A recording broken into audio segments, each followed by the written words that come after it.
Mario Party has had many different single-player modes over the games as extras to the party mode, but there's one that stands out in my eyes, that being the Bowser Tower from Mario Party Island Tour. Before the gameplay starts, there's pretty standard starting stuff like the cutscene where Bowser is just mad he wasn't invited, which isn't really new. So he made the tower and locked stuff away bubbles by his tower, so whoever you're playing as goes in to stop him. There's also a green toad that joins you for whatever reason. I guess just to have someone talking from the perspective of stopping Bowser because he doesn't do much otherwise. That's pretty much everything that happened before the Bowser Tower actually starts, so let's get into it. The Bowser Tower is very simple. There are 30 floors you have to get through, and the majority of them you have to fight 3 bubble versions of one of the playable characters. They get more difficult as the tower progresses, but not too hard. You have 2 minigames to pick from for the floors, and if you lose, you're able to try the other one. Occasionally, there will also be a mini-star block that Green Toad hits that has 1 to 3 mini-stars. The amount rolled removes that amount of clones, and 3 means you skip the floor. I don't think it's necessary to make the clones easier or being able to skip a floor, but these are so infrequent that doesn't actually become an issue. Bowser also does his roulette like he always does at Bowser Spaces, which doesn't do much usually with it being a fake out, but sometimes he does negatively affect you with things like moving you back down a floor. Basically, a much cooler and interesting version of a minigame rush. 30 minigames is a lot after all. Taking usually around an hour to maybe an hour and a half if you lose more often. You can speed up the walking and cuts and stuff between the minigames, which is pretty nice addition. Especially since they're all pretty much the same. Out of everything, the only issue I even kinda have is that losing does basically nothing, despite it giving you a whole game over screen.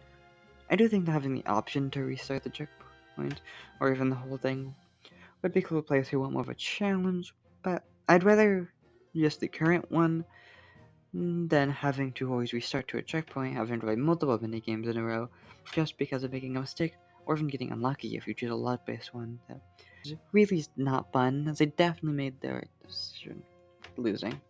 Can't forget about the minigames that are completely unique to the Bowser Tower, aka the 6 different boss minigames. Every 5 floors there's a boss waiting for you that's a unique minigame similar to Mario Party 9, 10, and Jamboree. But these have no competition or even allies, so you end up with a lot more focus on the boss itself.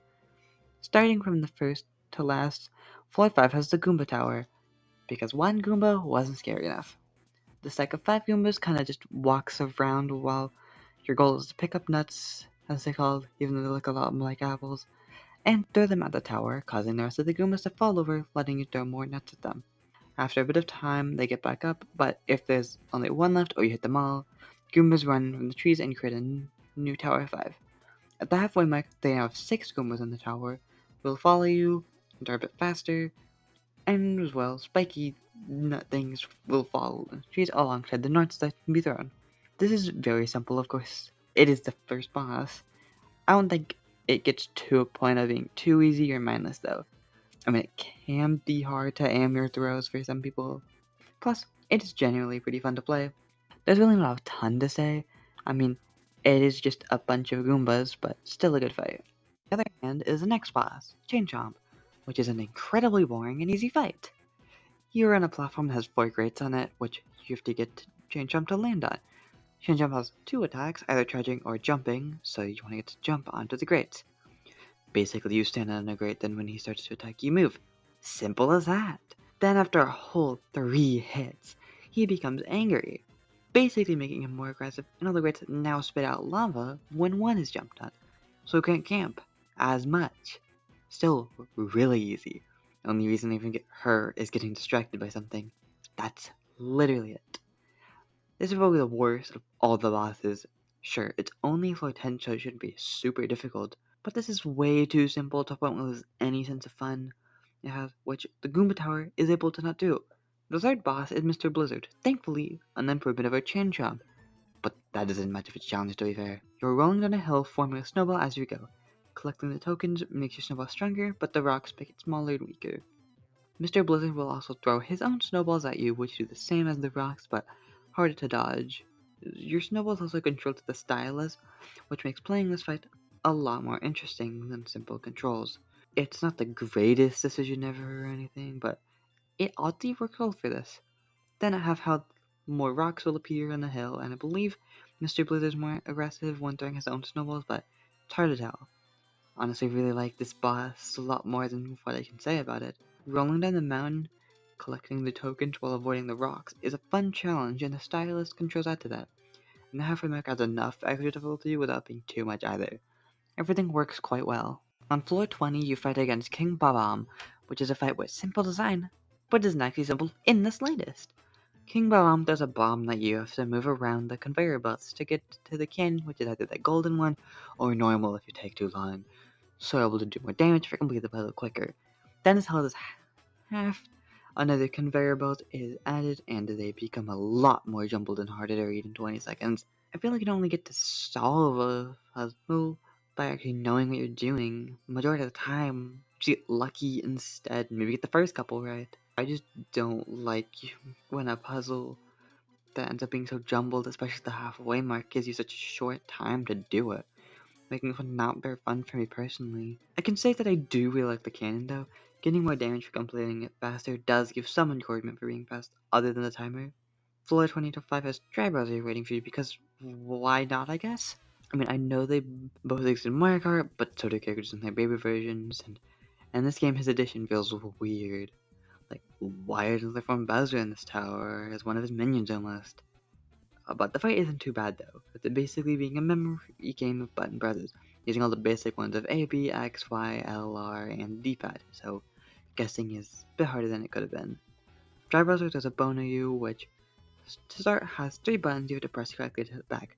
Then halfway through, the buttons have 4 button presses instead of 3, and what I think is cool is that its last hit hits a giant bone with 5 button presses. I feel like I should like this one, but it is nice simplicity, and I just enjoy the simple memorization that has to be done. Not much else to say though. At the top of the tower, Bowser is, of course, waiting for you, and he is by far the most complex boss fight. Feels a lot more like a general boss fight rather than the simple minigame like Bowser's 4. If anything, I'd compare it to Mario Party 7's Bowser boss fight at the end of the single player mode there.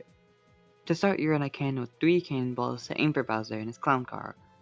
He does stop every now and then, so you get some hits on him if you have trouble with aiming. Then you go on a platform that brings you to the next tower, but Bowser tries to attack, and you need to hit blocks as they fly by to collect more cannonballs, being max at 6. Make it to the tower, and you shoot the ones you have and go back to the platform.